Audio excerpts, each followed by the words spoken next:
flames. Come on, Torgal.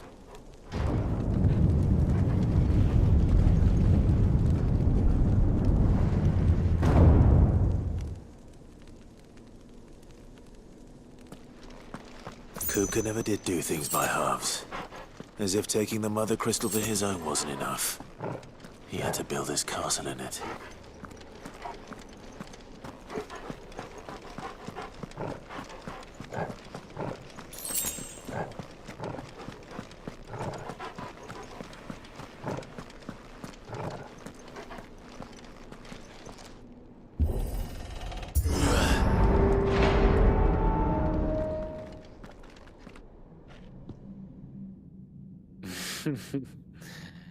Let the trial begin.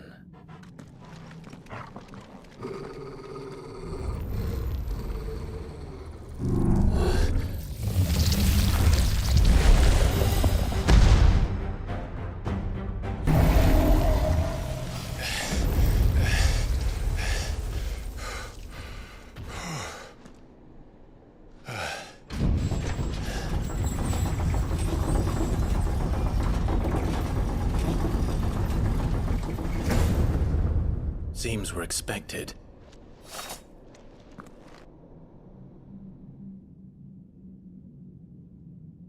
So this is the power of Mythos.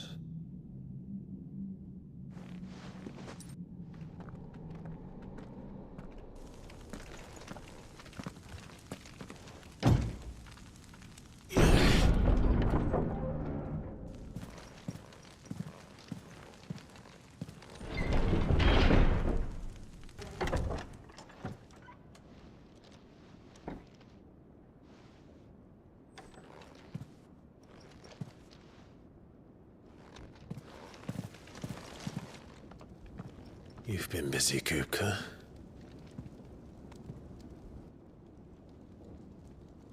But where did you go?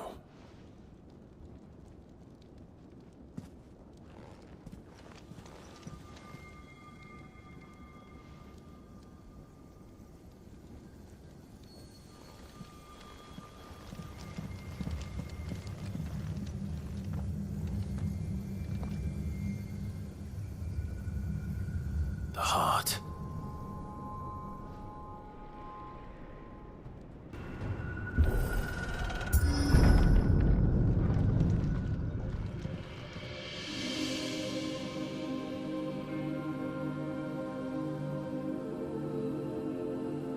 Benedikta, my everything.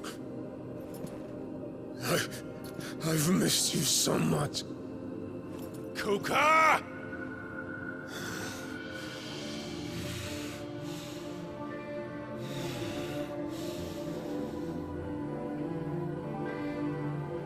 I swear to you, my love,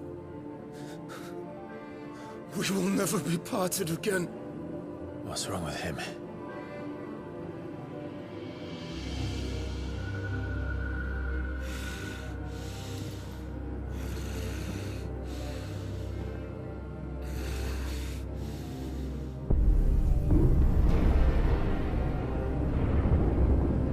You got away from her!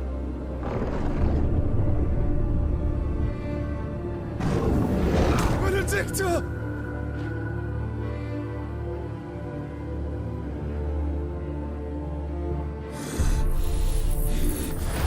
I'll kill you, Roswell!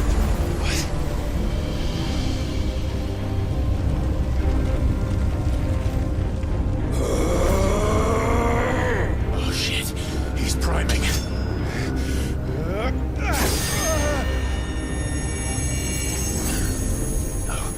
Not now.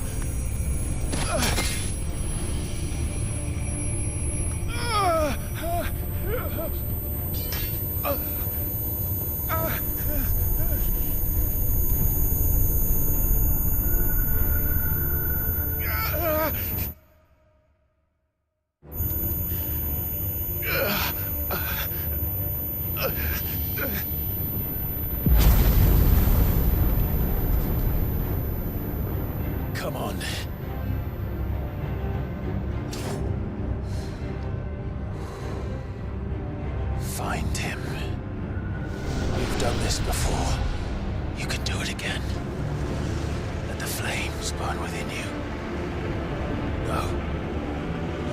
done without. Come to me, Ifrit!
But if you can do it, then so could I!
Jolly Kuka!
you, Ultima?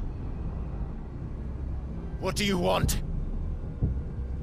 Your soul is tainted with worthless human will, yet your thirst for power remains undiminished. With every sip you take, you grow in strength, and soon you shall achieve perfection.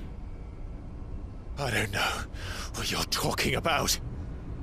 You will accept us, Mythos.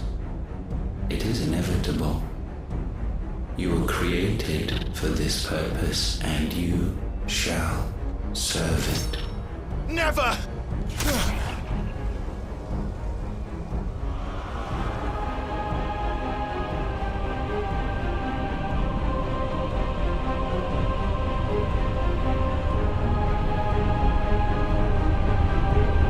Fight it, Clive! Don't let him in! Consciousness. We see now. Human will is so insubstantial it cannot exist in isolation. You mitigate its weakness by interweaving it with your consciousness. We believed we had merely to purge you of your will to claim our vessel. It appears we first have to sever every thread of the consciousness that supports it. No matter. The time to build a new world is not yet upon us. We will contemplate.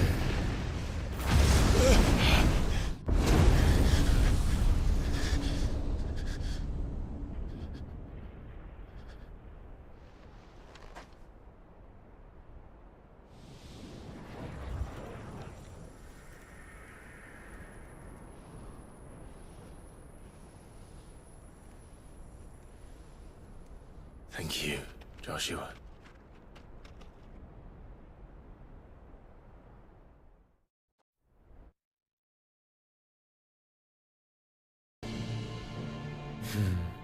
One can no more command the power of ether by drowning in its flood than one can constrain the tides by standing in the sea.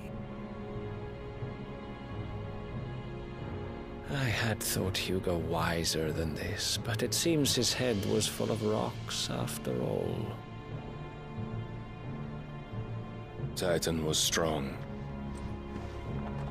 Your Majesty. But Mythos is stronger.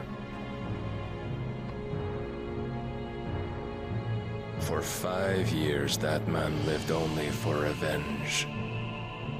Clinging fast to a fiction, even as it swept him into the abyss.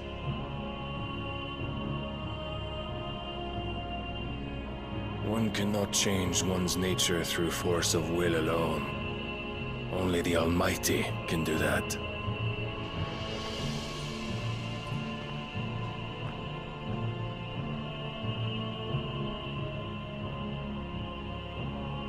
Hugo Kupka. The man who gave his life for a woman's head. A fool like all the rest.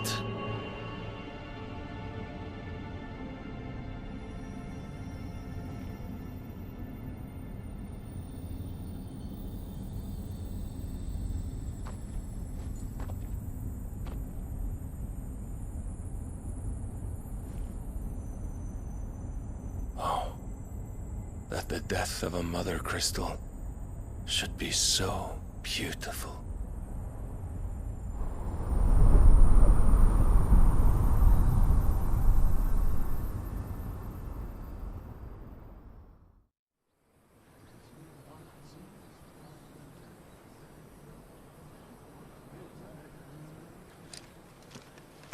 Some medicine, my lord?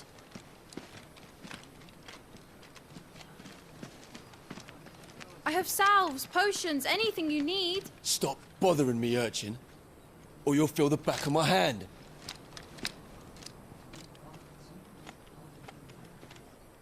You must consider your health, my prince. If a show of force is needed to keep the Dalmex at bay, you may trust in your dragoons. I beg you to call on Bahamut only as a last resort. His strength comes at too great a cost.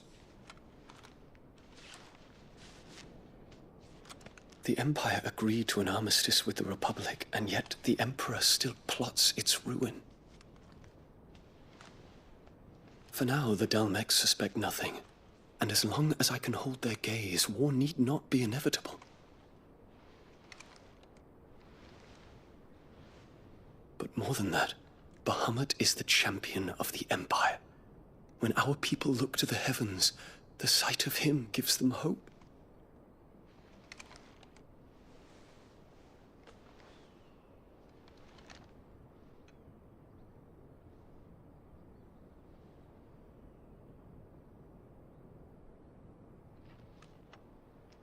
Forgive me, Terence. Would that you were my master. But alas. I will always be your loyal servant.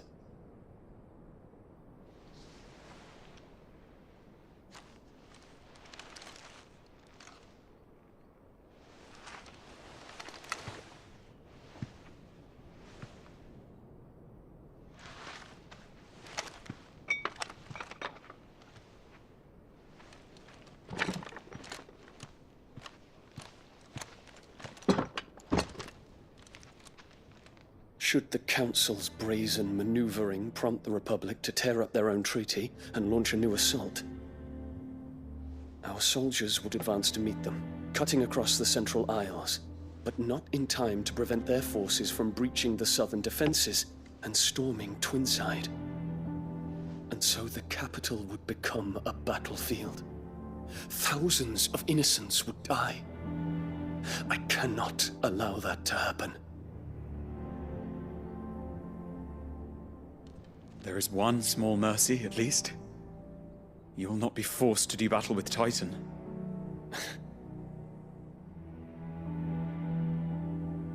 Would that I could avoid doing battle at all. 1,000 pardons, Your Highness. What is it?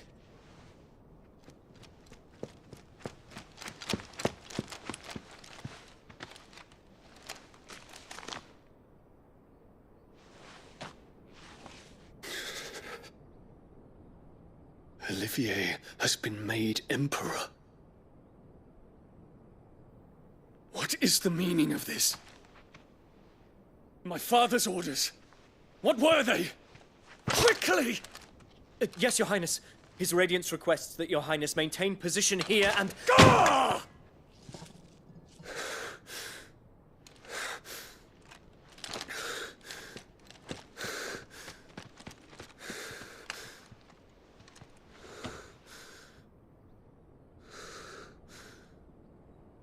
Terence, Yes, my prince. I must go to the palace. I'll ready your steed.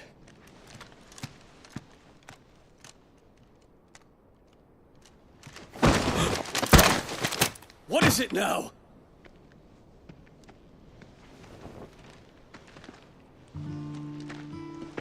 Forgive the intrusion, Your Highness. I know you. At ease. We stand in the presence of the Phoenix. You wouldn't want to get your fingers burned. I hope I'm not interrupting. Not at all. Though I admit, I did not expect such a distinguished guest. How many years has it been since the Remembrance ceremony? 20? I thought you long dead. Do I address a ghost? Many have told me that I look like one. But no. I'm alive. Just. Prince Dion of the House Lesage, I have a tale to tell you.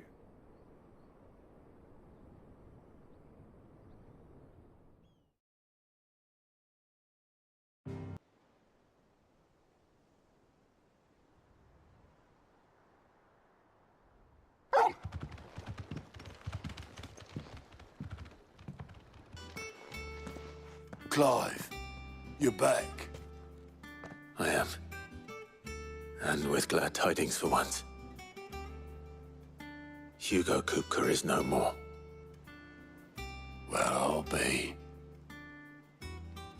All of our comrades who lost their lives back at Sid's place be smiling down at you right now. We had a stolus from Lubor saying Drake's fang had fallen. I expect that was your doing as well, was it? It's a long story. One for the history books, I'll bet. Welcome home, Clive. It's good to be back. You look better. I feel it. Which means I'm coming on your next little adventure. You're not leaving me behind again. Wouldn't dream of it. Otto, any word on the Royalist movements since I've been away? Shouldn't you be putting your feet up?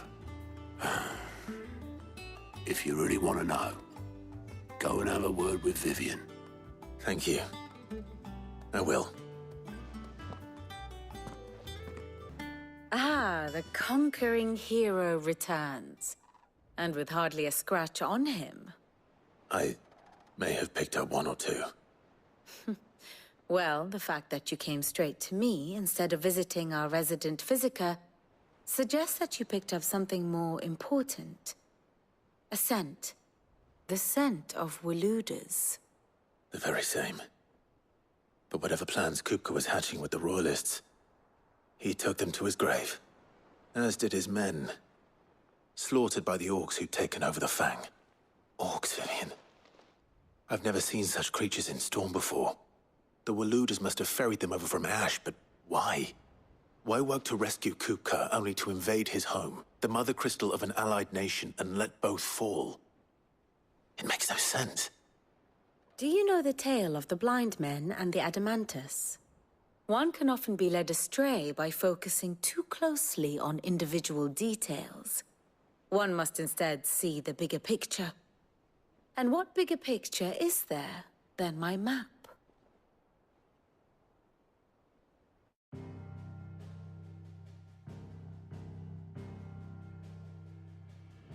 The Kingdom of Waloed claims dominion over all of Ash. It is a nation forged by the bloody conquest of Barnabas Tharm, the dominant of Odin. The Canvarian War of Independence in 849. The Battle of the Twin Realms in 865. The Battle of Belinus Tor in 873. Wheresoever his armies fought, Odin was found where the fighting was fiercest. But of late, the warrior king appears to have laid his sword to rest. Battle rages for control of the crystalline dominion. Yet Tharm sends not a single ship in support of his Dhalmekian allies. Meanwhile, the Blight ravages great swathes of Ash. Yet warlike Waloed shows not the faintest interest in laying claim to untouched lands. So why go to the trouble of sending an army of orcs into the heart of Drake's Fang, only to make no attempt to claim the Mother Crystal for Waloed? It can hardly be for lack of men. Tharm's armies rival any in the Twins. No. We have not seen the last of the Waluda standard.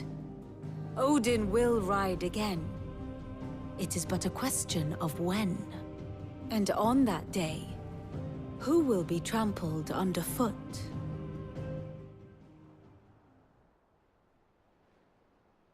In summary, I know not to what end the Royalists betrayed Kupka. I know only that it is part of some broader scheme. A scheme tied to the ambitions of one man. King Barnabas.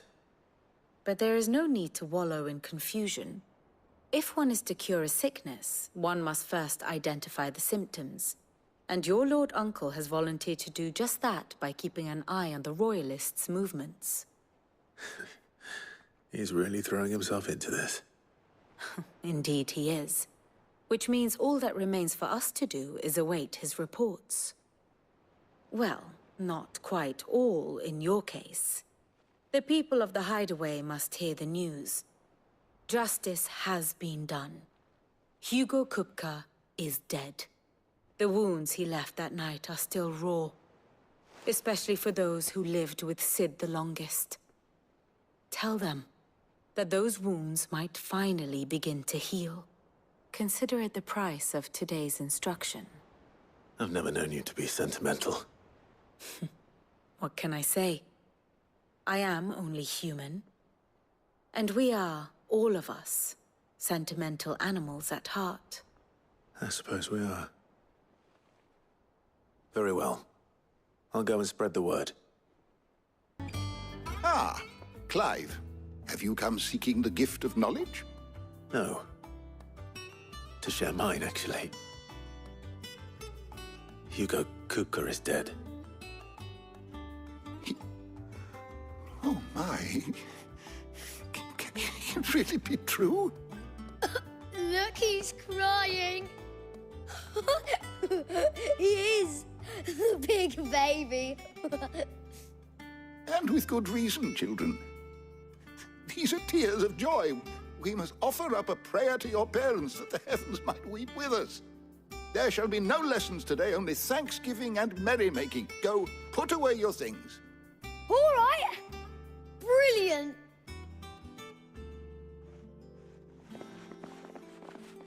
Finally, a new dawn has broken. It has. Thank you, Clive. I cannot wait to share the good news. Hippocrates. After Kupka fell, Ultima came to me. I need to know what he is.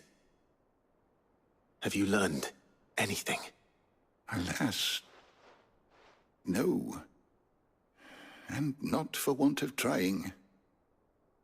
I have scoured nigh every historical tome in our collection and found nothing. Not even the sort of conspicuous absence that might suggest a concealment of fact. One is almost tempted to conclude that such a creature never existed. But I saw him. With my own eyes. I don't doubt that you did.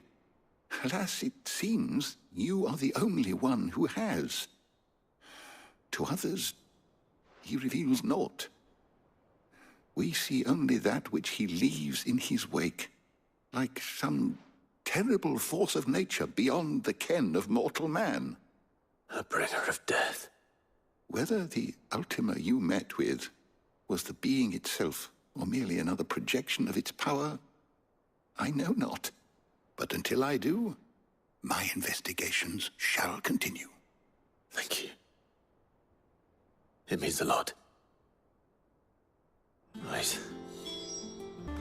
You barely sat down since you came home. Vivian got you running errands or something? Just spreading the word.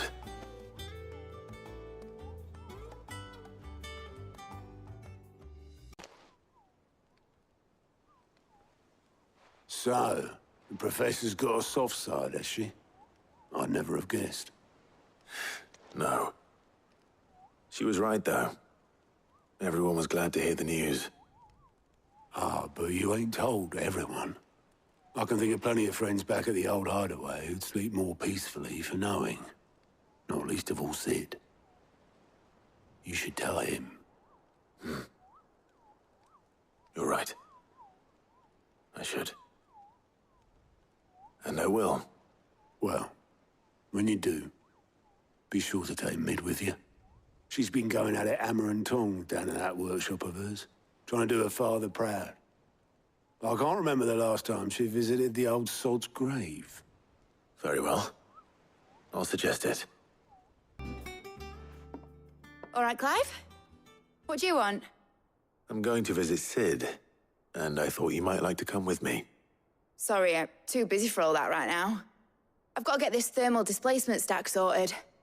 Thermal... Displacement stack. Here. And this is for... Only the fastest, finest ship the world has ever seen. The Enterprise.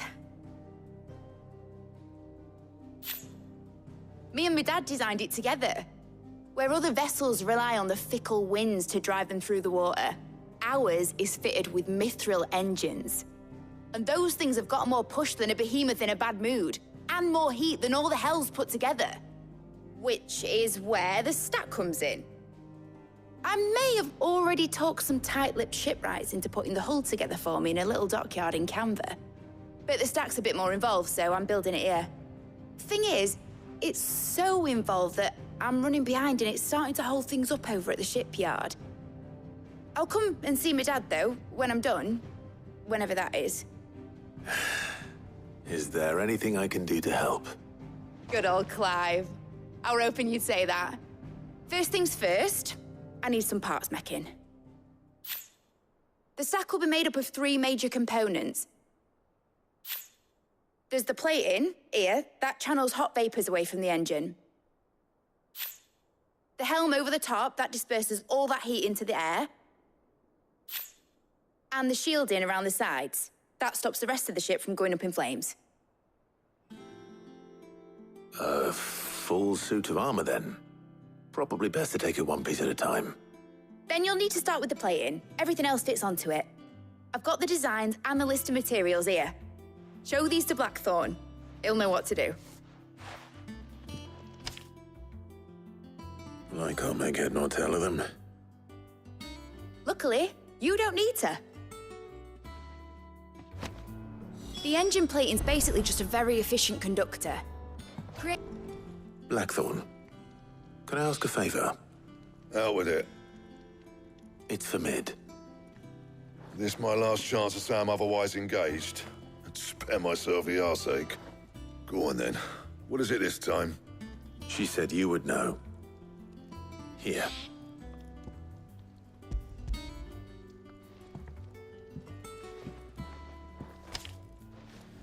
Krieger's Teats. Well, I don't know what the hell you'd want this for, but I can make it. Won't be easy, though. And I'll need help. Get Gavin-Otto in here, will you? All right.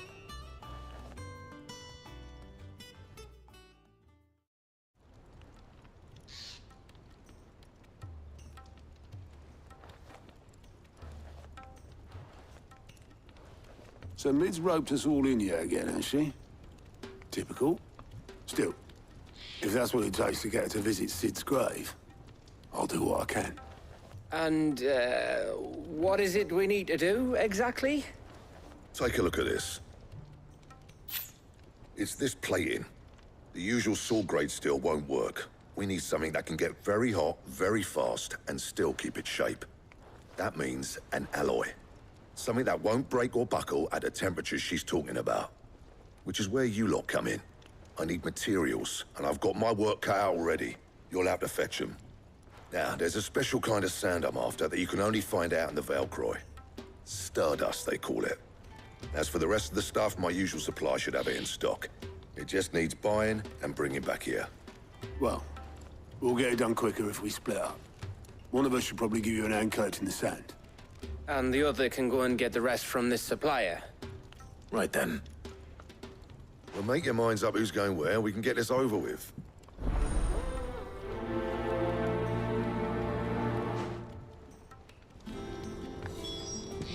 Up to you who you take to the desert. I mean, Gav's good in a fight, but he don't have my winning personality. Ah, don't listen to him. You'll be in the lowest of low company with either of us.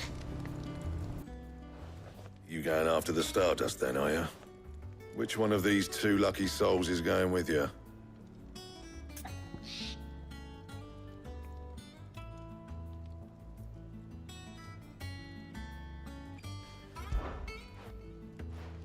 Otto, you're with me. All right, then. Where do we find this Stardust, and how will we know it when we see it? There's a river that runs through the southern reaches of the Velcroy. It's the black sand that washes up on its banks that you're after. And I'm guessing you'll be needing sag loads of the stuff. Might be worth our importers at the Dalimil Inn. I'll head down there. See about finding us a wagon. All right. I'll meet you by the river. Yous two take care, eh? I'll go and see this supplier. Just don't let the bastard fleece you, eh? He wouldn't do that.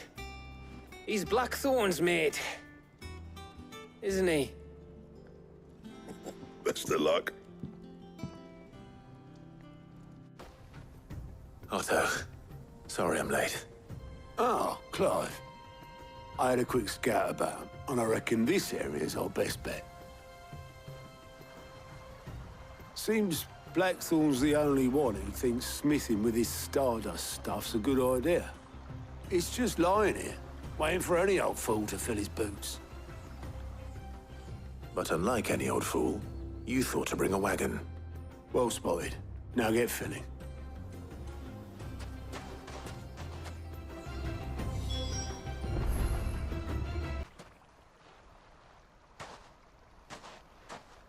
How much did you get? Enough. I hope.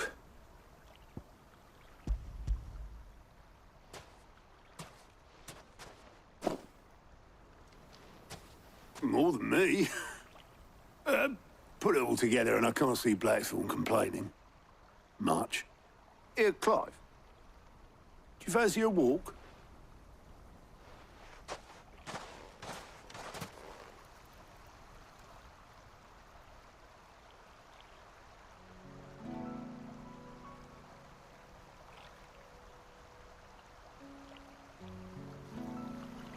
Sid will be proud. Of what? Of you, you idiot. The way you've carried on what he started. When we first met, I had you down as a spoilt little puppy who enjoyed nothing more than biting the hand that fed you. But 5 years on, you're the one doing the feeding. So thanks for proving me wrong. You weren't wrong. But I changed. Thanks to Sid. And thanks to you. When I suggested taking on his name, you were the first to back me. And if you hadn't, no one else would have. I couldn't have done any of this without you, Otto. Don't give over. You're making me blush. All I did was choose hope over despair. I gave you a chance, yes, but you're the one who took it. You took a rabble of homeless, hopeless outcasts and put them back on their feet. Gave them something worth fighting for, just like the old Sid did.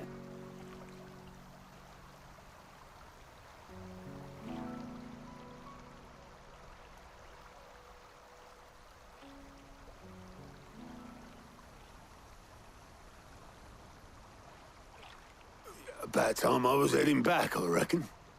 All this scrabbling about in the sand's taken its toll on the old pins. I'll see you back at the hideaway then. You can take a well-earned rest when you get there. Oh, I plan to. Believe you me.